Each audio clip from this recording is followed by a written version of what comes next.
여러분의 가치를 높이고 있으신가요? 함께 성장해요. 풍요로움입니다. 제가 알기론 미국은 적어도 인종차별을 하지 않는 나라로 인식하고 있는데요. 코로나19 사태로 미국인들이 인종차별을 하고 있어서 한국인들이 고초를 겪고 있다고 합니다. 마스크를 착용한다고 복균자 취급을 하더니 이젠 욕설과 신체적 폭력까지 가한다고 하니 참으로 어처구니가 없습니다. 만약에 여러분에게 누군가가 다짜고짜 어글리 차이니스 코로나 바이러스라고 조롱한다면 어떻게 하실 건가요? 갑자기 들은 말이라 당황스러워서 일단 피하고 보겠지만요. 피해도 계속해서 어글리 차이니스 코로나 바이러스라고 조롱한다면요. 분명히 한국 사람이라고 밝히고 그만하라고 해도 공격이 계속된다면요. 이럴 땐 어떻게 하실 건가요? 현재 미국에 살고 계시고요. 통역사 일을 하고 계시는 선생님께서 이렇게 하라고 조언하시더라고요. 당당하게 서서 눈에 힘을 주고 I'm from Korea. Your country is begging my country for help during this pandemic. The AIDS virus started in America. Then should I assume that you have AIDS? 나 한국 사람인데 너희 나라가 팬데믹 기간 동안 우리나라에 도움을 요청했어. 에이즈 바이러스가 미국에서 시작됐으니까 내가 너를 에이즈 걸렸다고 봐도 되겠네? 이렇게 말하라고 하네요. 또는 내가 하는 말이 너무 멍청하고 바보 같아서 대답할 가치조차 없어. Your comment is so stupid that it doesn't even deserve a response. 이렇게요. 에이즈 대신 에볼라나 스와인플루, 돼지독감을 대신해도 되겠네요. 동양인들에게 탓하고 화풀이하고자 하는 그들에게 참 할 말이 없네요. 인종차별하는 그들의 속내가 코로나19 바이러스 앞에서 드러나 버렸어요. 우리나라는 비교적 코로나19 바이러스에 잘 대응하고 있다고 하니 하루빨리 바이러스 백신이 개발되어서 일상을 되찾을 수 있기 바랍니다. 여러분, 요즘처럼 정보 과잉 시대에 정보의 가치와 사실 여부를 가리려면 어떻게 해야 할까요? 정보가 많은 만큼 복잡하고 진짜 살아있는 지식과 정보를 찾아낸다는 것은 그만큼 많은 시간과 에너지가 소요됩니다. 이럴 땐 비서라도 있어서 요점만 보고해주면 참 좋겠다는 생각 들 때는 없나요? 정보 과잉 시대의 해법으로 콘텐츠를 걸러내주는 비서 역할이 필요한 이때에 큐레이션이란 개념으로 자신을 콘텐츠 큐레이터라고 하면서 MTV 언필터드를 만들어 이름을 알리기 시작한 사람이 있는데요. 그 사람은 바로 스티븐 로젠바움입니다. 스티븐 로젠바움은요, 9.11 테러를 기록한 영화로 에이미상을 수상한 다큐멘터리 영화 제작자이기도 합니다. 이 영화는 500시간 이상 분량의 동영상인데요. 28명의 영화 제작자와 시민 제보자의 시각을 큐레이트하여서 완성한 영화입니다. 그런 그가 큐레이션이라는 책을 썼는데요. 세상에 새로운 것은 없으니 다른 사람이 만들어낸 콘텐츠를 목적에 따라 가치 있게 구성해서 배포하는 일이 큐레이션이라며 큐레이션을 잘만 하면 4차 산업혁명 시대의 성공의 기회를 만들 수 있다고 조언합니다. 큐레이터의 어원은 돌본다인데요. 큐레이션이란 용어는 본래 박물관이나 미술관에서 작품을 전시한다는 의미를 가지고 있습니다.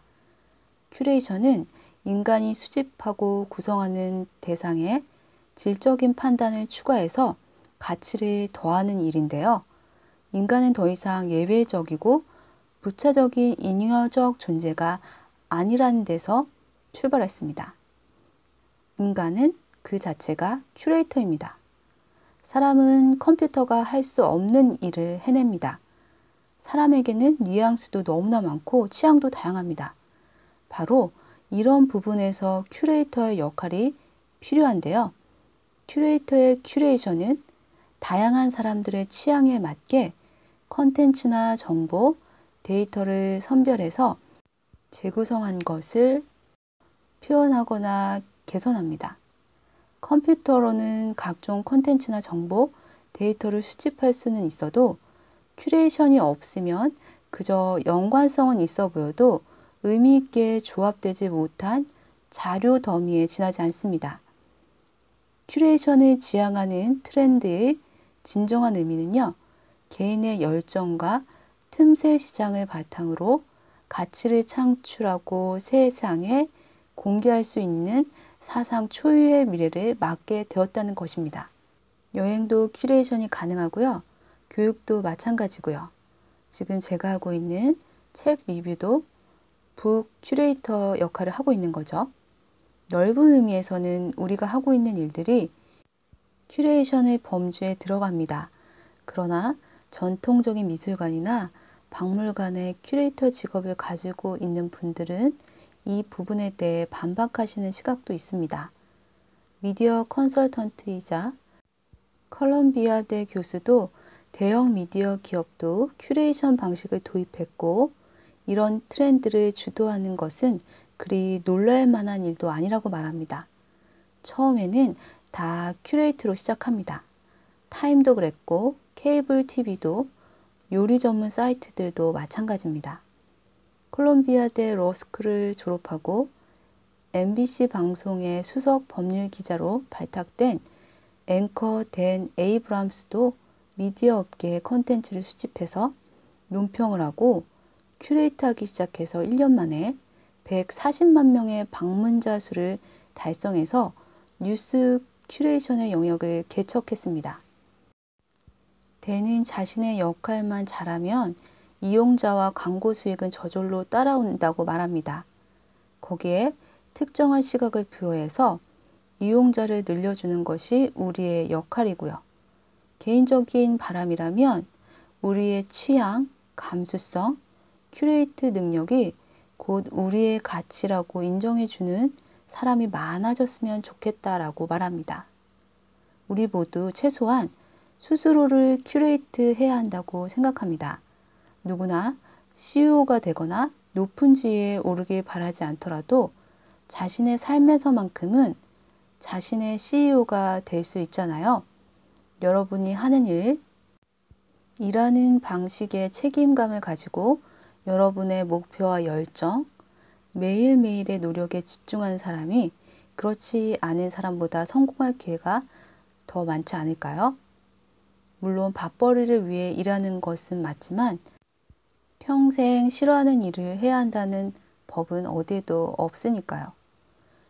여러분 먼저 자신을 큐레이션 하는 건 어떨까요? 여러분이 큐레이터가 된다면 어떤 것을 큐레이트하고 싶으신가요? 여러분들의 큐레이션 방법이 궁금해지는데요. 댓글 남겨주세요.